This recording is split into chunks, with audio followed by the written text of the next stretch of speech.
The name Greg Brooks Jr. Does it ring a bell? Well, to my Arkansas and LSU followers, it definitely should. Top prospect, high energy guy.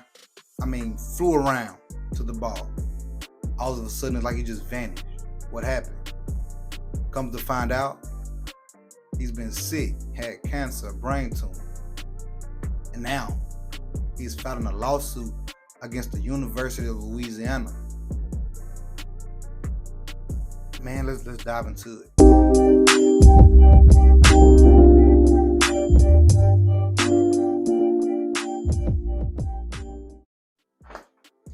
Man, this is a sad case. I was on Instagram scrolling and I came across it and I see, dang, who this cat is? Didn't even recognize him. I watched it. I'm like, oh man, that's Greg Brooks. But he's smaller, had several strokes. He's a shell of himself now. And it's sad to see. But we understand the game of football is a dangerous sport. You put your body on the line every single day. But we expect when we put our life and our body, we give it to the doctors. We expect y'all to, hey, look at me in tip-top form and make sure everything is okay. Mind you, and Greg Brooks, one day he was at practice. And I'm just summing it up about what I read and what I researched. He vomited, passed out in front of the coaches, got back up later, went to the athletic trainer, say he had vertigo. It comes to find out he actually has cancer, a brain tumor.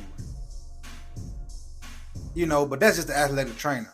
He further went on to go get, help from the doctors and things like that, and they just sent him back home.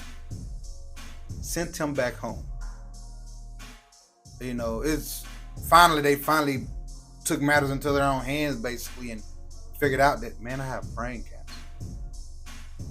This whole time I've had cancer in my body. And it's like the University of Louisiana just brushed it under the rug. Oh, it ain't nothing serious, don't worry about it. This game of football is serious itself. Now you have a kid who was a phenomenal athlete, projected to be a first, second rounder. Now you have to learn how to talk again, eat again, use his limbs, all of these things, because it looks like the University of Louisiana didn't look at this serious enough. And now we have a kid that's 23 years old.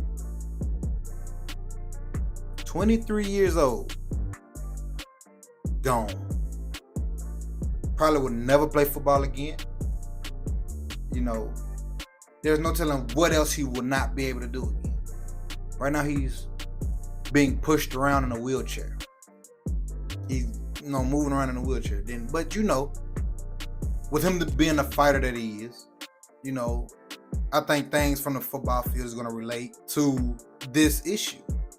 I don't think he's going to just sit down and give up. I feel like he's going to fight. He's going to push as hard as he can to get back to his top shape as he can. All right. But we're making this video not to talk about,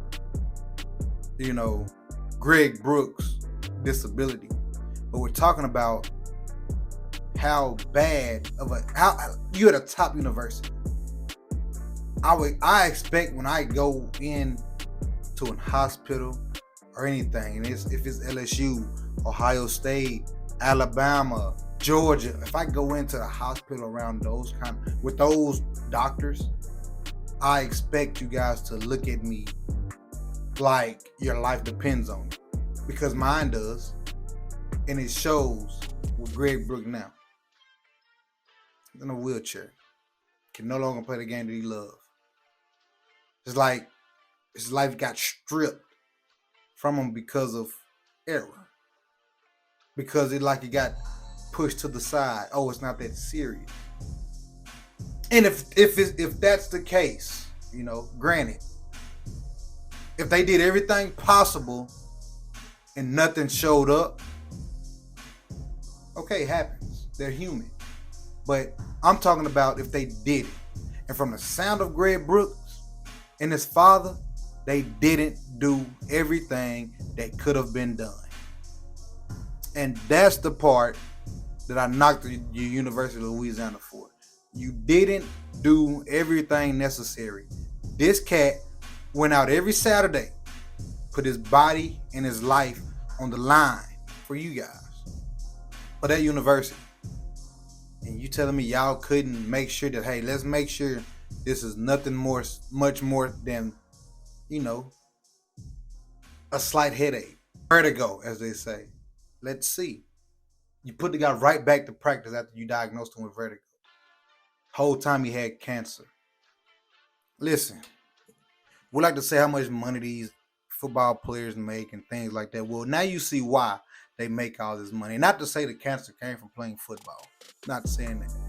But what I'm saying is, it's when things do happen and they need to go to the hospital, they have the bread, they have the money, they have the financial situations to take care of the needs. But this is a sad situation, man. I watched Greg Brooks. We had him in Arkansas for 3 years. Transferred to LSU. Was still playing good ball at LSU. Now, you see him and it's like, what in the world? I may post a picture on the screen. Just have him up there. So you guys can see what he was and now what he is.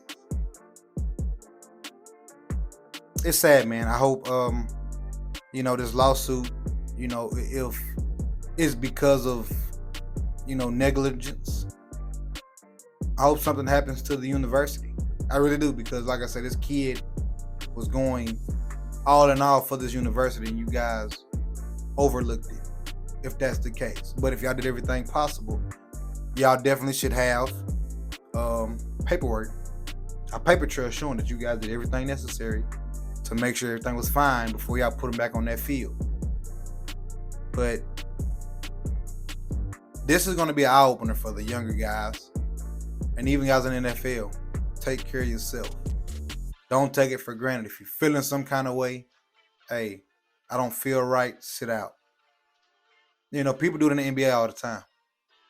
Kawhi Leonard. Just throwing a name out there. If you don't feel right, man, don't risk it. If you're not feeling like yourself, get checked out. Go the whole nine. Especially if you're making a little money. Get checked out, man. Because at the end of the day, you got one life to live, and it's the life that you live in now. After that, ain't no more football, ain't no more fast cars, or none of that, man. So I'll keep you guys updated on this story. Prayers for Greg Brooks. I hate to see this happen to anybody, especially a guy of his stature.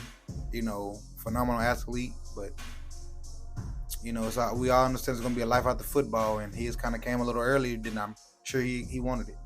But let's just keep an eye on this story, man. Gonna keep you guys updated. Stay tuned for more.